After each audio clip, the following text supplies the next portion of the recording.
Hej piger og drenge. Her er lige endnu et lille fif for mig. Jeg bruger den, når jeg skal ud og præsentere mine produkter, eller sælge en præsentationsaften.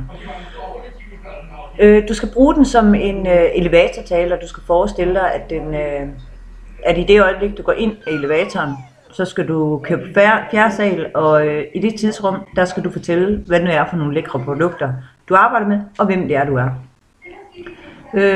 Forestil dig, at du er til familiefest eller noget andet, kom sammen, og ham, der sidder, eller hende, der sidder ved siden af dig, ikke kender dig. Vedkommende spørger dig, nå, hvad laver du så? Her er det også, at du skal bruge din elevatortale. Bank hurtigt af, hvem det er, du er. Hvad det er, for nogle lækre produkter, du sælger. Hvis du har den på ryggraden, og er stålsikker i den selv, jamen så sælger du også produkterne bedre til dine kunder. Og du får mange flere arrangementer. Det var lige det her lille fif. Hej hej!